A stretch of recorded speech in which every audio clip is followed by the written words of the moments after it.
It's a whole new defense. Coach Causey, he came in, changed everything up. Everybody's adapting quick. Everybody's filling in for their position. Everybody's being responsible, and everybody's being coachable. So it's a better defense this year.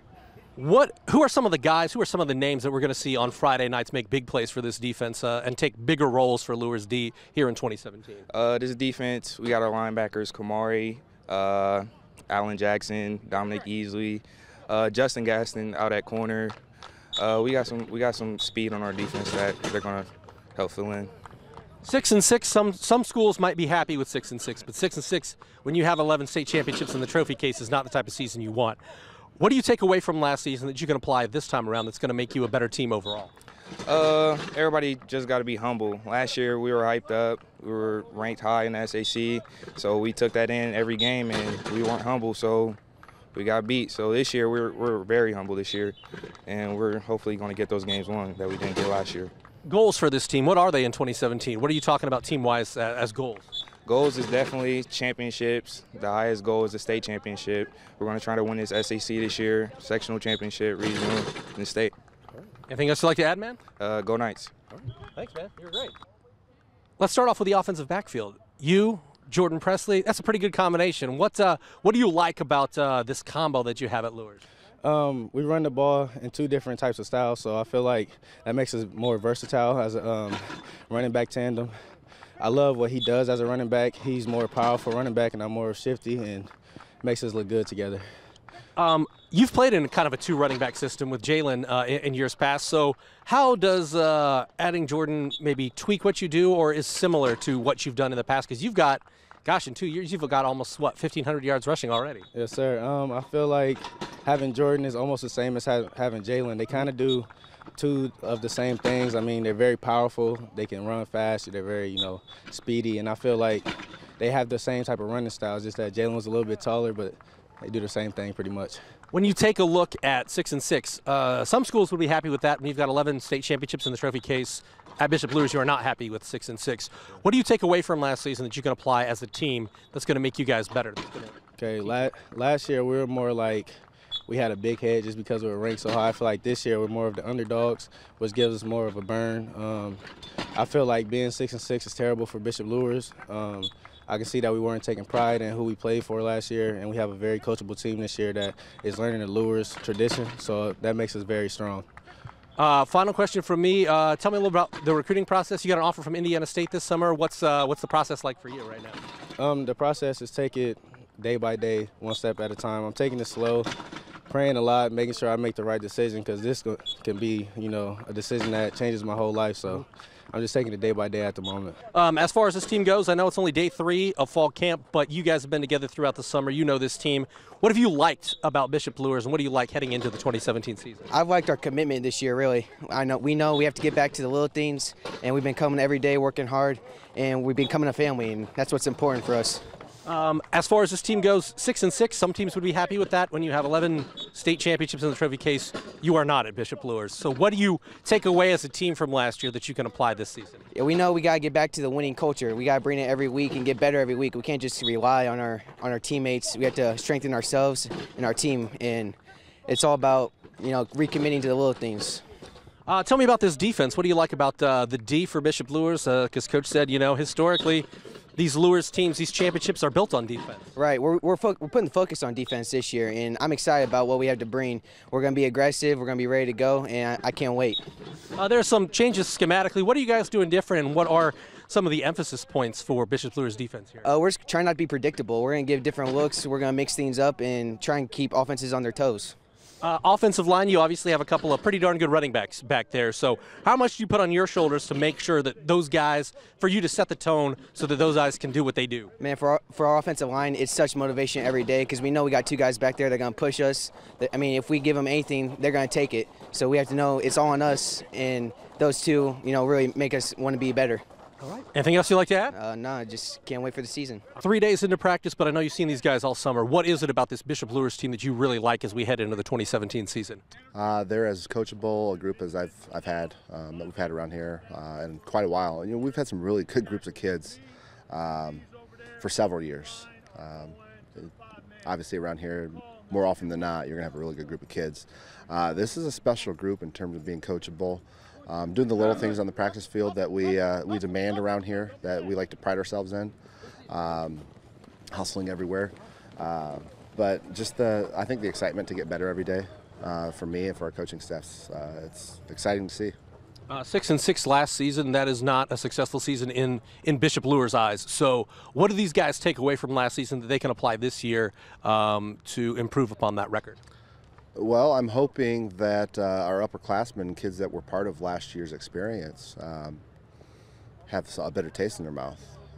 You know, when you lose to a 3A school in your own city, in your own conference twice, and then you watch that team go on to win a state championship, that's got to motivate you. You know, and I know from my own mindset and a coaching standpoint it does, but you know, from a kid standpoint, you know, we've got a lot of kids here that didn't really grow up necessarily on Luers football, more so than maybe years past. So we're really hoping that, you know, as a program, collectively, and we got a really big sophomore class, and you know, about a third of those kids were part of our sectional run last year. But we have a good amount of kids that didn't experience that. So we're hoping the senior leadership and our upperclassmen in general carry that chip on their shoulder. And from what I've seen this summer, we're confident that they want to get better and that they want to have a better season. Ty and Jordan is a pretty good combination in the offensive backfield. What do they bring, and how do they set the tone for what you are trying to accomplish offensively? And then, I guess, where are you at the quarterback and the skill positions? Yeah, I mean, anybody who has been paying attention knows that we have a couple dynamic backs, and Jordan Presley and Ty Hambright. Ty has a little bit more experience playing out wide. Ty's been part of a two-back system now for 2 years.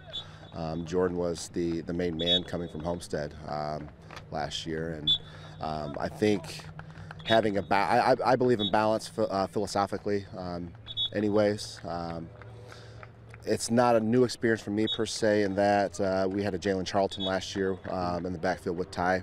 I believe in spreading the ball around. Those kids know that at any moment, and we've had these discussions, if one of them gets hot, or you know, hopefully they're both getting hot at the same time, you know, we like to ride that. You know, Ty has that experience out wide playing some slot. Jordan is still learning, and he's coming around quite nicely. The offensive playbook from the backfield, so that's his primary focus. Ty's got that experience in the backfield. He's got the experience out wide. There'll be a point in the season you might see Jordan lined up out wide, or maybe both. They both can catch the ball. That I've seen. They both can run routes. Really, I don't know who's more explosive. I don't know who's more agile.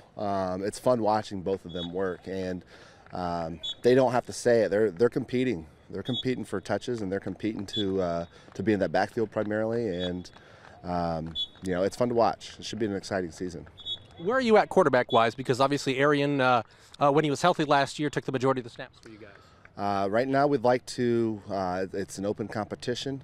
We'd like to make a decision by early next week, so that the team knows where we're at heading into the season, so we can get that number one quarterback more reps than the other, and that's just how that position works, and that's how every position works.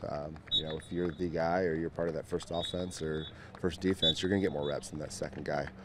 We need to zero in on that, so we're open right now. Norm Kanapke and Zach Robbins, a junior and senior respectively, they both have experience. They both started 2 games last year, and they both had highs, they both had lows. You know, so it remains to be seen who's going to take the reins. But we're waiting. These next 3 days, next 4 days are going to be key. When you take a look at this team defensively, what excites you about what you can do on the defensive side of the football? And I know, always talking to you in preseason, you talk about being a 3A school or a 2A school in the SAC. It's about the trenches. A lot of what you do is about finding guys up front on both sides. Absolutely. We're excited. We've got a junior in Gabe Hendricks. He's a big kid. He's got a quick burst for a kid his size. He was relegated to just about 5-6 quarters last year due to some injuries and some health concerns. If healthy, we're excited for him in the middle of our defense, clogging things up, because if he's disrupting the middle, then our team's strength is going to be its speed, particularly on the defensive side of the ball. We feel like we've got some linebackers and some defensive backs that can really swarm to the ball, and we've been focusing quite a bit on tackling. That's one thing that this program has prided itself in, and one thing I believe that we haven't been living up to Luers' expectations on the defensive side of the ball, and tackling and being physical, and those are the key components to Luers' defense year in and year out. So we're looking to return to that, but we're going to do it hopefully with some speed and some disruptiveness up middle. Final question: goals for Bishop Luers in 2017. What are the goals that you guys have set as a team for Luers? To win a state title is always a goal around here. There's no shying away from it. We talk about it. In terms of a win-loss, that's something we haven't. We put, hey, we want to get X amount of wins. People who ask, what are our expectations? I'd expect this group of kids to work hard. I think we're going to play the game the right way. We're going to play with a lot of pride and energy. That's what we've seen so far. Got no reason to believe we're not going to.